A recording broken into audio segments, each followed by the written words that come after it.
8 بادشاہ کے لیے یہ حملہ غیر متوقع تھا۔ گو کے رد عمل کے طور پر اس سے چہرہ فوراً پیچھے کیا تھا۔ اس کے باوجود کافی اس کے رخسار کو جھلسا گئی تھی۔ چھپک چھپک، جلدی جلدی۔ ہالے نے اس کا ہاتھ تھاما اور دوسرے ہی لمحے وہ دونوں باہر بھاگی تھیں۔ کافی گرم تھی اور اس نے بادشاہ کا چہرہ سرخ کر دیا تھا۔ وہ بلبلا کر چہرہ ہاتھوں سے صاف کرنے کی کوشش کر رہا تھا۔ دوسرے گاہک اور ویٹرز اس کی جانب لپکے تھے۔ یہ وہ آخری منظر تھا جو حیا نے باہر نکلنے سے پہلے دیکھا تھا۔ وہ نہیں آ رہا، جلدی چلو۔ گلی میں لوگوں کے رش سے راستہ بناتے ہوئے تیز قدموں سے دوڑتے ہوئے ہالے بار بار گردن مڑ کر دیکھ رہی تھی۔ برگر کنگ سامنے ہی ہے، جلدی سے اس میں چلے جاتے ہیں، اس سے پہلے کہ وہ باہر نکلے۔ مگر تمہیں اس پہ کافی الٹنے کی کیا ضرورت تھی؟ ہالے جھنجھلائی۔ کچھ پرانے حساب اتارنے تھے۔ تم خود ہی تو میری کپ کی طرف اشارہ کر رہی تھی۔ میرا مطلب تھا کپ چھوڑو اور باہر نکلو۔ وہ مزید بحث کیے بنا ہاتھ سے ہالے کو ساتھ کھینچتی برگر کنگ کا گلاس ڈور دھکیل کر اندر داخل ہوئی۔ وہ دونوں ایسے اندھا دھند طریقے سے دوڑتی آئیں اور استقبالیہ کاؤنٹر پہ آ کر دم لیا کہ وہاں موجود لڑکا قدرے پکلا گیا۔ کیا ہوا؟ جیہان نہیں ہے ادھر۔ وہ سمجھا وہ دوبارہ جیہان کے لیے آئی ہیں۔ ٹھیک ہے ٹھیک ہے، حیا نے پورے تنفس کے ساتھ درمیان ہاتھ اٹھا کر کہا۔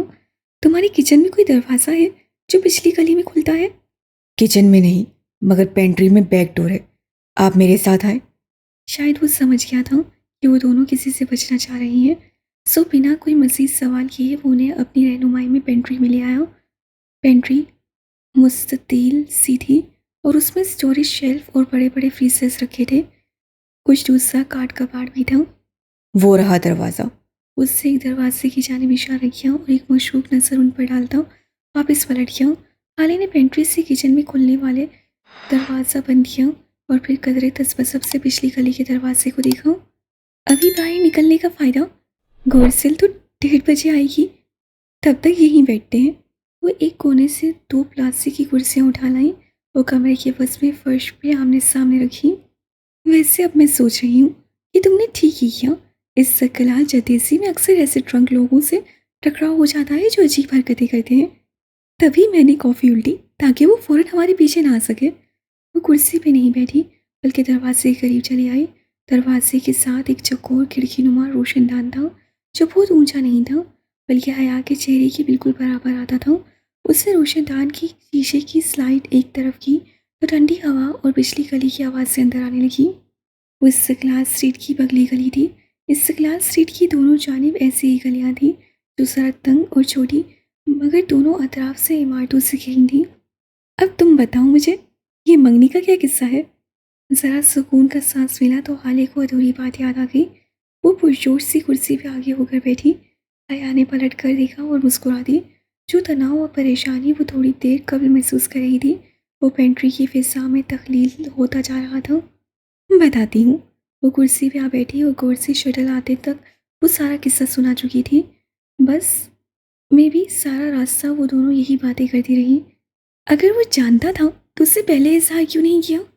اب کر دیا، یہی بات ہے۔ وہ بہت پریکٹیکل اور کم غصہ آدمی ہے۔ اسے وابستہ توقعات میں نے اب کم کر دی ہیں۔ اس سے شاہ نے اچکا کر کہا تھا۔ کمرے میں آ کر حالے تو سونے چلی گئی۔ ٹالی اور چیری بھی تب تک سو چکی تھیں جبکہ اس سے پہلے تو اپنی میز کی سراز میں اس چپیا کی تصدیق کی جس میں موبائل شاپ کے لڑکے نے GPS ٹریسر ڈال کر دیا تھا اور دراز میں ہی رکھی تھی جہاں وہ چھوڑ کر گئی تھی۔ پھر پاشا کو کیسے پتا چلا کہ وہ کہاں ہے؟ ہو سکتا ہے اسے کسی اور شہر میں بھی ٹریسر ہو یا پھر وہ محض اتفاق ہو، لیکن اس کے اتفاقات تو کم ہی ہوتے تھے۔ اتنا تو اسے یقین تھا۔ جو بھی ہے وہ ہر شے کو ذہن سے جھٹک کر اپنا پزل باکس نکال کر دبے قدموں باہر آ گئی۔ بیلکونی کی بتی اسے دیکھتے ہی جل اٹھی۔ وہ وہیں پہلے سینے پر بیٹھ گئی اور پزل باکس چہرے کے سامنے کیا۔ چاروں پہیلیاں ایک چکور کی صورت باکس میں چاروں اطراف پہ لکھی تھیں۔ چکور، اسکوائر، ٹاکسن اسکوائر۔ دھڑکتے دل اور نما دلیوں کے ساتھ وہ سلائڈز اوپر نیچے کرنے لگی۔ ٹاکسن کا آخری حرف M جیسے ہی جگہ پر آیا، کلک کی آواز کے ساتھ باکس کی طرح اسپرنگ کی طرح باہر نکلی۔ وہ بنا پلک جھپکے بے یقینی سے باکس کے اندر دیکھ رہی تھی۔ اس سے میجر احمد کا پزل حل کر لیا تھا۔ وہ باکس کھول چکی تھی۔ دراز میں ایک سفید مستطیل کاغذ رکھا تھا وہ کاغذ پوری طرح سے پھٹا رہا تھا۔ اسے 2 انگلیوں سے پکڑ کر کاغذ باہر نکالا۔ بیلکونی کی مدھم روشنی میں وہ کاغذ پہ لکھی تحریر بنا کسی دقت کے پڑھ سکتی تھی۔ 2 فل اسٹاپس انڈر دا کی، چابی کے نیچے 2 فل اسٹاپس۔ اسے بے یقینی سے وہ سطر پڑھی جو کاغذ کے اوپری حصے پہ لکھی تھی۔ کیا یہ کوئی مذاق تھا؟ اپریل فول! اس کاغذ کے ٹکڑے کے لیے اس نے اتنی محنت کی۔ کاغذ کے چاروں کونوں میں چھوٹا چھوٹا سا 6 کا ہندسہ بھی لکھا تھا۔ اس سے کاغذ پلٹا، اس کی پشت پہ بالکل وسط میں ایک بار کوڈ چھپا تھا، موٹی پتلی 1 انچ کی لکڑی، اور ان کے نیچے ایک سیریل نمبر۔ شیمپوز، لوشن اور انگنت دوسری اشیاء کے لفافوں اور ڈبوں کے کونوں میں اکثر ایسے ہی بار کوڈ چھپے ہوتے تھے۔ اس بار کوڈ کا وہ کیا کرے گی؟ مگر نہیں، باکس میں کچھ اور بھی تھا۔ دراز کی زمین سے ایک لوہے کی لمبی اور عجیب وسا کی چابی چپکی تھی۔ اس سے 2 انگلیوں سے چابی کو کھینچا تو وہ جو گوند کے محض ایک قطرے سے چپکائی گئی تھی اکھڑ کر حیا کے ہاتھ میں آ گئی۔ حیا نے دیکھا چابی کے نیچے موجود لکڑی پہ 2 موٹے موٹے نقطے لگے تھے اور ان کے درمیان لکھا تھا ایمنیٹ۔ پھر کوئی پزل، پھر پہیلیاں، چابی تلے 2 فل اسٹاپ۔ وہ دونوں نقطے اس سے مل گئے، مگر اب وہ ان کا کیا کرے؟ کاش وہ یہ سب اٹھا کر میجر احمد کے منہ پہ ٹیم مار سکتی۔ یہ چابی کس شے کی تھی؟ کسی کمرے، کسی گاڑی، کسی گھر کی؟ اگر پہاڑ کھودنے پہ یہ مرا ہوا چوہا ہی نکلنا تھا تو بہتر تھا وہ اسے توڑ کر ہی نکال لیتی۔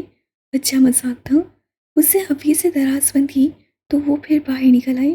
اسے دوبارہ دراز کو اندر دھکیلا اور اسے پکڑے پکڑے سلائڈ اوپر نیچے کی۔ کوڈ پار کا سہ حرفی لفظ بگڑ گیا۔ باکس پھر سے لاک ہو گیا۔ اس سے ہاتھ ہٹایا تو دراز باہر نہیں آئی۔ واپس بستر پر لیٹتے ہوئے وہ بے حد گھڑ رہی تھی۔ ایک چابی سے کوئی اور پزل کھلے گا، اس سے کوئی اور اس سے کوئی اور۔ کیا وہ ساری زندگی مقفل تالے ہی کھولتی رہے گی؟ اچھا مذاق تھا۔ پھر وہ ذہن سے یہ سوچے جھٹک کر پاشا کے بارے میں سوچنے لگی۔ ایک مطمئن مسکراہٹ خود بخود اس کے لبوں پر بکھر گئی۔ بہت اچھا کیا اس سے کافی الٹ کر، وہ اسی قابل تھا۔ حقیقت میں اپنے روبرو پاشا کو دیکھتے ہوئے اسے تصویر سے بہتر لگا تھا۔ اس کا قد کافی اونچا تھا، 6 فٹ سے بھی اوپر، اور لباس سے مناسب تھا۔ آنکھوں پہ بغیر فریم کی گلاسز لگائے اور ذرا سی بڑی شیپ، اور روبرو دیکھنے میں بس ایسا تھا کہ مقابل اس کی عزت کرے، مگر اس سے بڑھ کر کچھ نہیں۔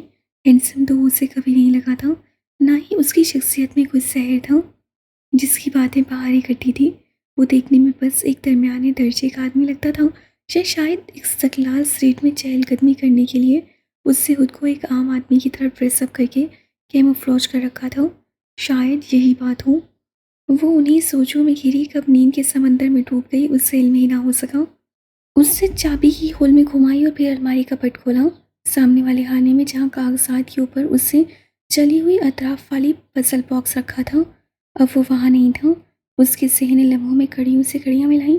اگلے ہی پل وہ پٹ بند کر کے باہر آیا تھا۔ بہارے گل! سیڑھیوں کے دھانے پہ کھڑے ہو کر اس نے آواز دی۔ بہارے کافی دنوں سے اس آواز کے منتظر تھی، مگر عبدالرحمن کو اپنی مصروفیات میں الماری کھولنے کا موقع شاید آج ملا تھا۔ اسی آواز سن کر وہ جو ٹی وی کے سامنے بیٹھی تھی تابداری سے اٹھی اور سر جھکائے مؤدب انداز میں سیڑھیاں چڑھنے لگی۔ تیسری منزل کے دھانے پر پہنچ کر اس نے جھکا سر اٹھایا۔ وہ اس کے سامنے کھڑا تھا۔ وہ ابھی ہوٹل سے آیا تھا، سو ٹائی کی نوٹ ڈھیلی کیے کوٹ کے بغیر تھا۔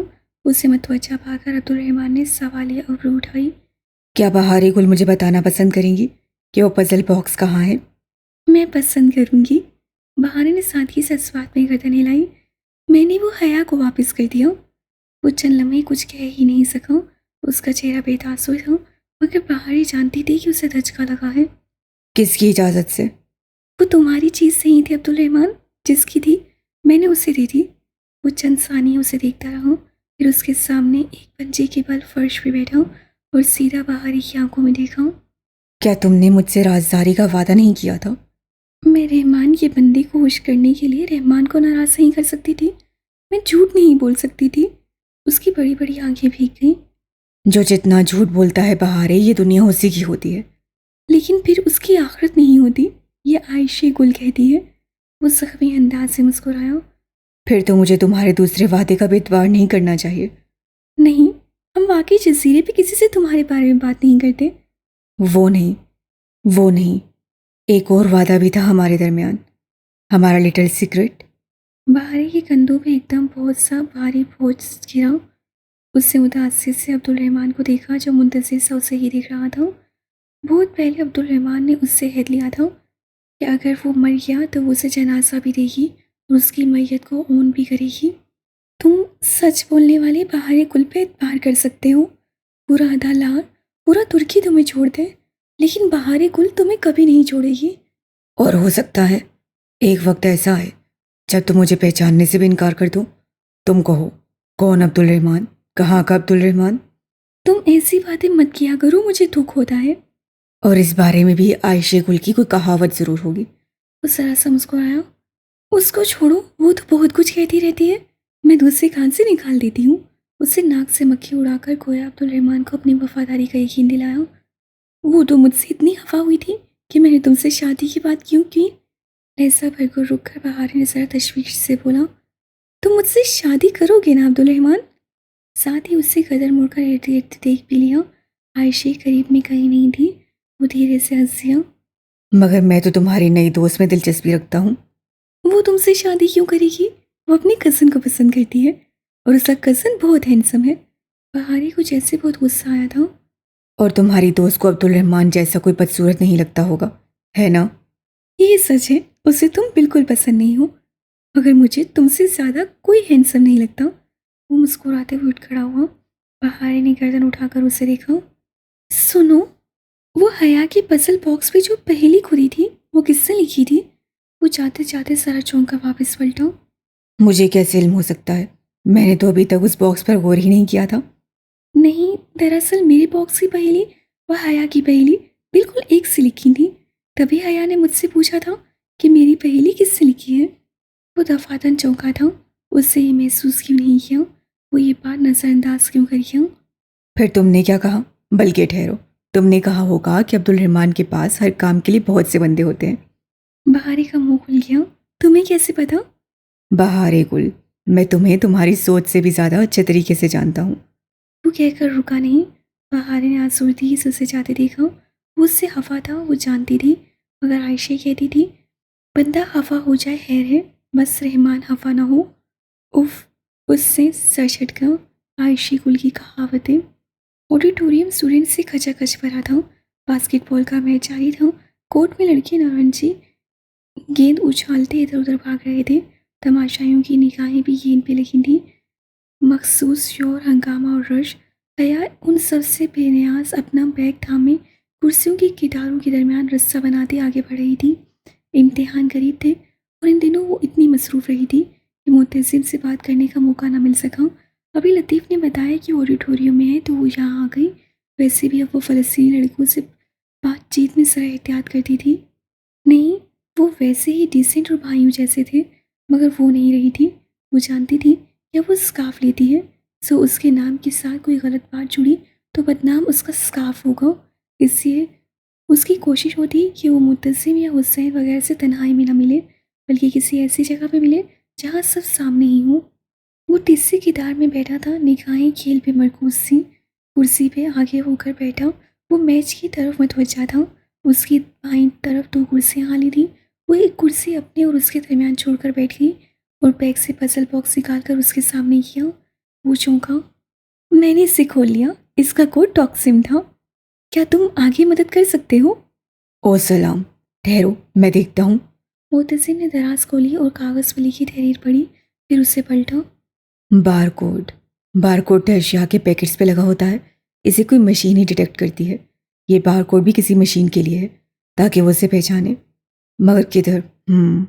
شاید اس سطر سے کوئی مدد ملے۔ وہ پھر سے کاغذ پلٹ کر تحریر پڑھنے لگا، پھر نفی میں سا ہلا کر دراز سے چابی اٹھا لی۔ بظاہر تو یہی لگتا ہے کہ یہ سطر اس چابی تلے لکھے دو نقطوں اور اس لفظ کی طرف اشارہ کر رہی ہے۔ اور یہ لفظ کسی تالے کی طرف اشارہ کر رہا ہے۔ ویسے امانت کہتے کسے ہیں؟ اس سے الجھن سے پوچھا۔ یہ امانت ہے نا، ہمارا والا امانت، ترک میں بھی اس کو یہی کہتے ہیں۔ اس سے بے اختیار گہری سانس اندر کھینچی۔ ایک تو ترک اور اردو کی مماثلت۔ مجھے لگتا ہے کہ اس نے تمہاری کوئی امانت کہیں لاک کر رکھی ہے اور اس کی چابی تمہیں دی ہے. ہو سکتا ہے یہ کوئی عظیم الشان سا محل ہو یا کوئی برینڈ نیو گاڑی. وہ اپنی بات پہ خود ہی دھیرے سے ہنسا. مجھے ایسا کچھ نہیں لگتا. ہو سکتا ہے اس باکس میں کوئی نادیدہ لکھائی ہو اور آنچ دینے سے. میں کوشش کر چکی ہوں، اس ایک لفظ امانت کے سوا اس میں کچھ نہیں لکھا. اسے باکس میں ساری چیزیں واپس ڈالی اور اسے بند کر کے جانے کے لیے کھڑی ہوئی. متصم مزید اس کی مدد نہیں کر سکتا تھا. اب جو کرنا تھا اسے خود کرنا تھا. امتحانوں کے بعد کچھ سوچوں گی، ابھی تو اس قصے کو بند ہی کر دیتے ہیں. جواباً معتصم نے مسکرا کر شانے اچکا دیے. وہ آڈیٹوریم سے نکل رہی تھی جب اس کا موبائل بجا. ماں اس وقت تو فون نہیں کرتی تھی. پھر اس نے بیگ سے موبائل نکال کر دیکھا. یہ وہی پاکستان کا نمبر تھا جس سے پہلے بھی میجر احمد نے فون کیا تھا. ہیلو. کرسیوں کی قطار سے راستہ بناتے وہ ذرا اونچا بولی تھی. ارد گرد کے شور میں میجر احمد کی آواز مشکل سنائی دے رہی تھی. السلام علیکم، کیسی ہیں آپ حیا؟ وہی نرم خوبصورت ٹھہرا ہوا انداز. اب وہ اس سے چڑھتی نہیں تھی بلکہ ذرا احتیاط سے بات کر ہی لیتی تھی. وعلیکم السلام. میری خیریت تو آپ کو پتہ لگتی ہی رہتی ہوگی. وہ باہر کوریڈور میں تیز سے چلتی جا رہی تھی. جواباً دھیرے سے ہنسا. اب ایسا بھی نہیں ہے.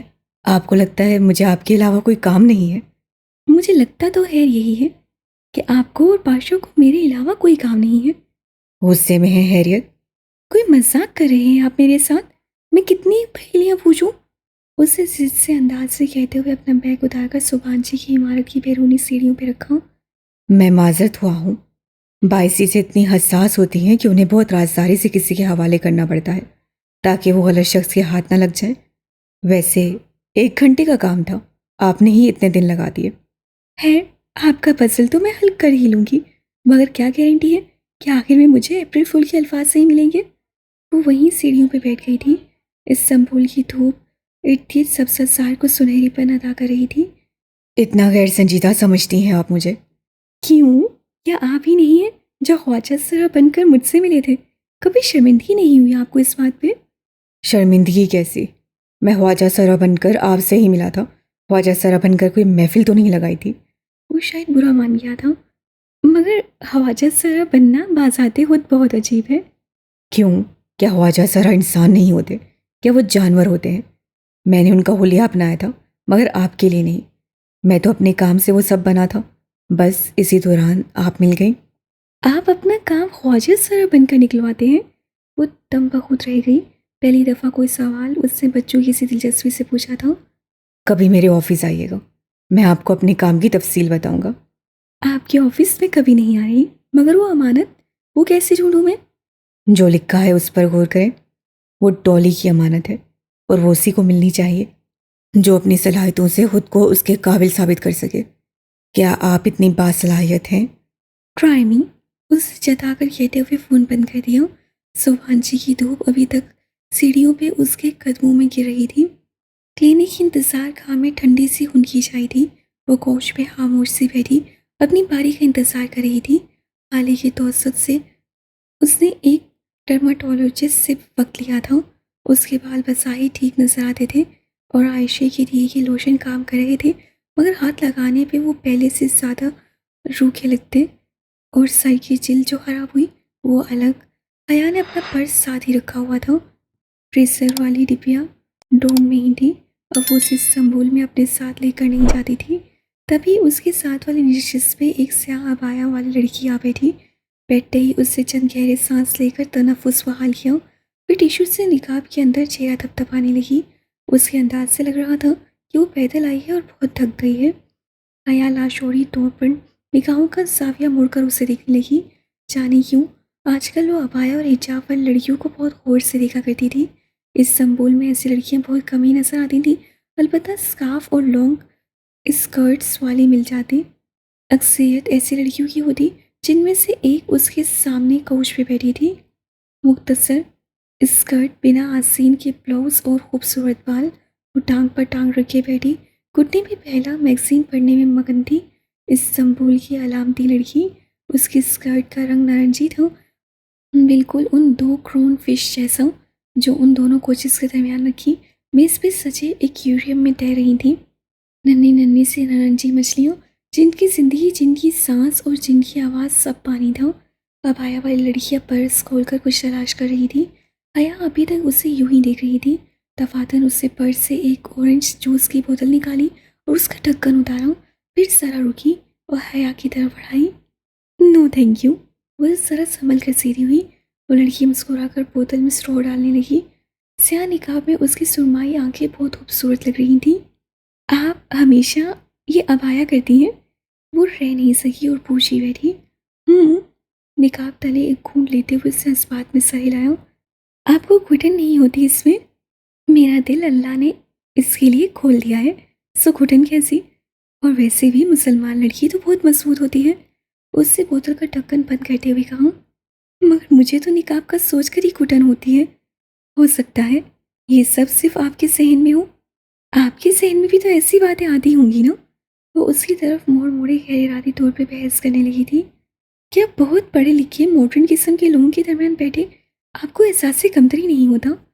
ساتھ ہی ایک نگاہ اس نے ایکویریم کے پار بیٹھی ترک لڑکی پہ ڈالی جو ابھی تک اپنے میگزین میں گم تھی. بہت ماڈرن قسم کے لوگ تو میرے جیسے ہی ہوتے ہیں نا. میری شریعت تو دنیا کی سب سے ماڈرن شریعت ہے. احساس کمتری تو انہیں ہونا چاہیے جو جاہلیت کے زمانے کا تبرج کرتے ہیں.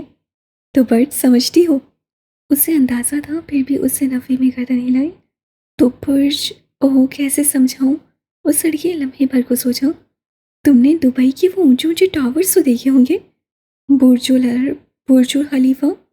ہاں تصاویر میں. بس اسی برج سے دو برج نکلا ہے. کسی شے کو اتنا نمایاں اور خوبصورت بنانا کہ دور سے نظر آئے. وہ صدیوں پہلے یوسف علیہ السلام کی مصر کی عورتیں تھیں جو دو برج کرتی تھیں. وہ ابو جہل کے عرب کی عورتیں تھیں جو زیب و زینت کر کے مردوں کے درمیان سے گزرتی تھیں.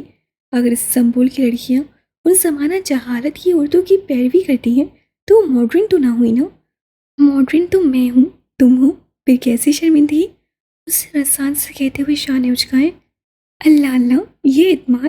وہ تنبہ ہو جائے گئی. ترکیوں کا اثر تھا. وہ بھی اللہ اللہ کہنے لگی تھی. تمہیں لگتا ہے تم کبھی نقاب نہیں پہن سکتی؟ وہ اب ٹیشو سے پیشانی پہ آئے پسینے کی قطرے تھپتھپا رہی تھی. شاید نہیں، میری دوستوں فرسٹ کزنس میں سے کوئی نقاب نہیں لیتا. اسے شیلا یاد تھی مگر وہ اس کی سیکنڈ کزن کی بیوی تھی. تو تم یہ رواج ڈالنے والی پہلی لڑکی بن جاؤ. اس سے کیا ہوگا؟ جواب میں اس لڑکی نے مسکرا کر ذرا سے شانے اچکائے. جو غارِ سور کے آخری سوراخ پہ اپنا پاؤں رکھ دیتا ہے اور ساری رات سانپ سے ڈھسے جانے کے باوجود اف نہیں کرتا، اس کی اس ایک رات کی نیکیاں عمر بن خطاب رضی اللہ تعالیٰ عنہ کی زندگی بھر کی نیکیوں کے برابر ہوتی ہیں. مگر ہر شخص ابو بکر نہیں بن سکتا. ابو بکر صرف ایک ہی ہوتا ہے، پہلو میں پہل کرنے والا. اس کی باری پکاری گئی تو وہ چونکی پھر سلام کر کے اٹھ کھڑی ہوئی. اسے اب اس لڑکی سے کچھ نہیں کہنا تھا. اس کا ذہن صاف تھا، اس گراؤنڈ فش کے نارنجی پن کی طرح شفاف اور صاف. مگر وہ جانتی تھی کہ وہ کبھی اپنا چہرہ نہیں لپیٹ سکتی. اس تصور سے ہی اس کا دم گھٹتا تھا. ایکویریم کے پانی میں اسی طرح بلبلے پن اور مٹ رہے تھے. دونوں مچھلیاں بنا تھکے ایک دوسرے سے پیچھے دائرے میں دھو رہی تھیں. دائرہ جس میں آغاز اور اختتام کی تفریح مٹ جاتی ہے. استقلال جدیسے میں معمول کی چہل پہل تھی. ٹھنڈی سی دھوپ گلی کے دونوں اطراف میں اٹھی قدیم عمارتوں پہ گر رہی تھی. گویا سنہری برف ہو. وہ جیہان کے ساتھ ساتھ چلتی گلی میں آگے بڑھ رہی تھی. پھر اتفاق ہوا تھا کہ اس نے سیاہ اسکارف اور سیاہ اسکرٹ کے ساتھ گرے بلاؤز پہن رکھا تھا اور جیہان نے سیاہ جینس پہ گرے آدھے آستین والی ٹی شرٹ. آج جب وہ ادھر آئی تھی تو اس سے خواہش کی تھی کہ وہ استقلال اسٹریٹ کو ختم کرنا چاہتی ہے. اسے اس گلی کا انت دیکھنا تھا اور وہ اسی لیے چلتے جا رہے تھے. کچھ بھی ہوگی؟ جیہان نے رک کر پوچھا. پھر جواب کا انتظار کیے بنا ایک کیفے میں چلا گیا. جب باہر آیا تو اس کے ہاتھوں میں 2 ڈسپوزیبل گلاس تھے اور بغل میں رول شدہ اخبار. شکریہ. اس سے مسکراتے ہوئے گلاس ساما، جھاگ سے بھرا، پینا کلاڈا، ناریل اور اناناس کی رسیلی خوشبو اور دور ٹاکسم اسکوائر سے اٹھتی ٹیولپس کی مہک. اس سے آنکھیں بند کر کے سانس اندر کھینچی. جیہان کا اس سمپول بہت خوبصورت تھا. اچھا ہے. وہ خود ہی تبصرہ کرتا خون بھر رہا تھا. حیا نے اس کے گلاس پکڑے ہاتھ کو دیکھا. اس سے وہ پلانٹینیم بینڈ نہیں پہن رکھا تھا. یہ ان کی منگنی کے بعد پہلی ملاقات تھی اور اس میں اتنی انا تو تھی کہ اسے خود سے کبھی اس موضوع کو نہیں چھیڑا تھا. تم اس روز 2 دفعہ آئی تھی.